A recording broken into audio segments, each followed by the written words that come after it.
Dutchman is a fascinating play, isn't it? Because what we see in this play is almost a kind of allegory. But it seems like a realistic allegory. So here's the premise of this relatively short play.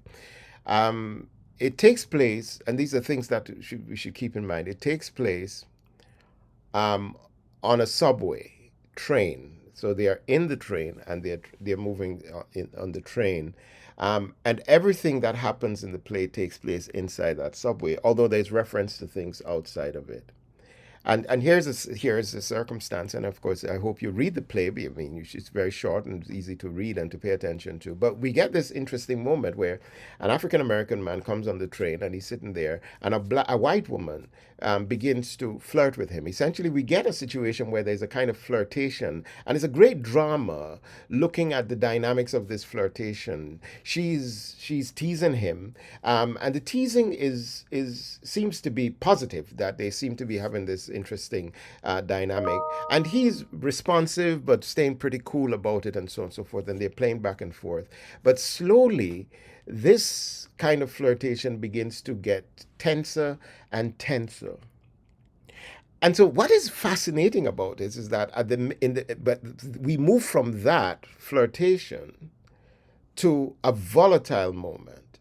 And there are two major moments in this play. One of the most volatile moments is the moment when there is this physical confrontation. She begins to be racist in her attack of him, and he then explodes. He explodes in anger. He actually hits her, and he makes this speech. And his speech begins with a volatile thing about his anger and the anger of black men and the anger of black people.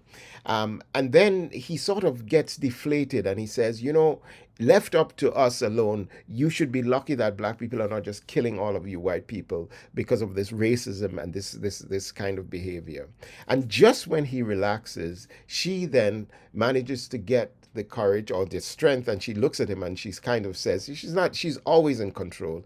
She simply looks at him and she says, enough of this, you need to shut up. And she stabs him and kills him.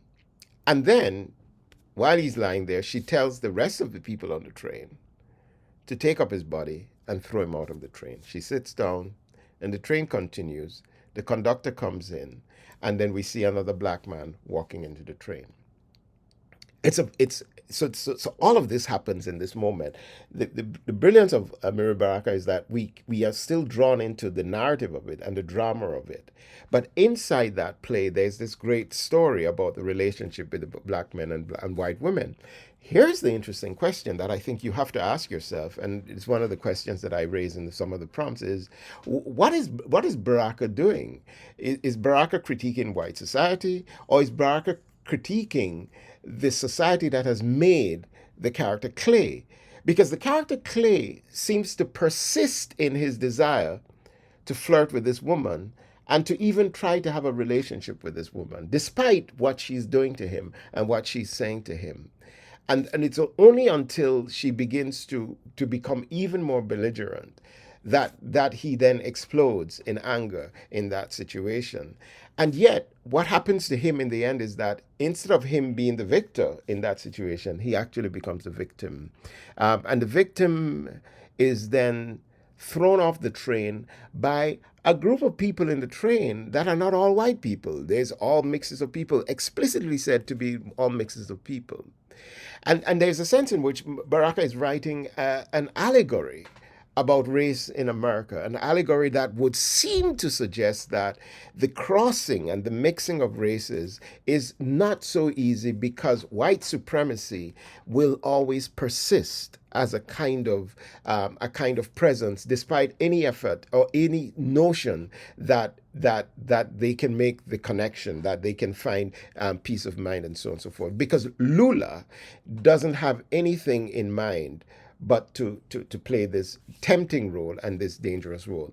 Now, throughout the play, we see all these symbols. She's eating an apple. She's sort of, there's an Adam and Eve kind of situation in there. So there's that interesting dynamic that's running through that play. But it is clearly and profoundly lacking in optimism as a play. But here's the interesting question: if the play had stopped after Clay physically attacks her, and makes his speech, if the play had ended there, in a sense, Lula would be the victim. Lula would be the victim of a black male violence and black male antipathy.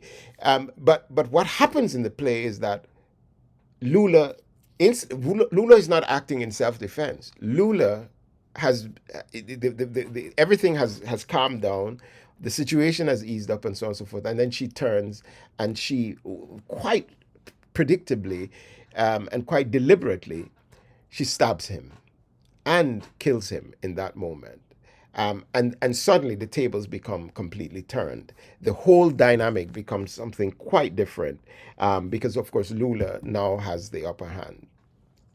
I'll tell you an interesting story because, of course, there's a little joke that I don't know if you know this joke, but it should help us to understand how this play ends and what Baraka is trying to do. Because I think we may argue that Baraka is actually writing a critique of American society and American attitudes to race, not just Black American and white, not just white American society and its attitude to race, but African American society and its attitude to race, and the ways in which African Americans can compromise themselves by their aspirations to be middle class, by their aspirations to be to meet the standard of white expectation, and by their desire to forget that there is a dangerous world that is out there. So there's a man standing, and here's the story. There's a man standing on a piece of wood on the ground. It's almost like a plank of wood, and he's just jumping up and down and jumping up and down and jumping up and down. But every jump he makes, he goes 41, 41, 41, 41. Every jump 41, 41, 41. And so a person comes up to him and says, "What are you doing?" And he says, 41, 41, 41. And the guy says, "Hey, this looks cool. Can I try?"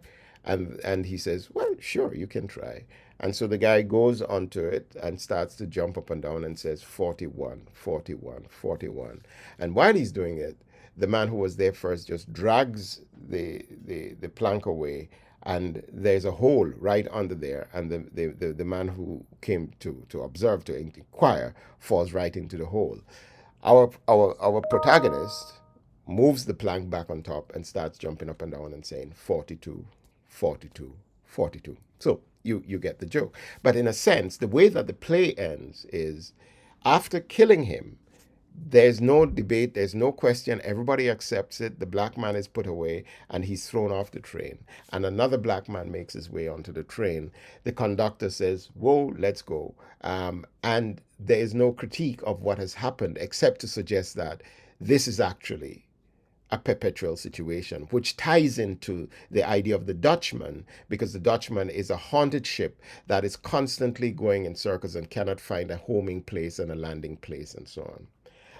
Great little play, but a very important play that looks at African American experience. That final speech by Clay, though, is really powerful. It helps you to think about Baraka's idea of the blues, the idea of when he says, "Look at the blues, look at the jazz music that we're making. It comes out of a place of anger." He says, you should be grateful that we have these songs. You should be grateful that we have this music because it prevents us from doing the thing that we actually want to do, which is to attack and which is to kill. This is Baraka's basic argument, and in a sense, this is how the play works and the play ends. So, Amiri Baraka's Dutchman.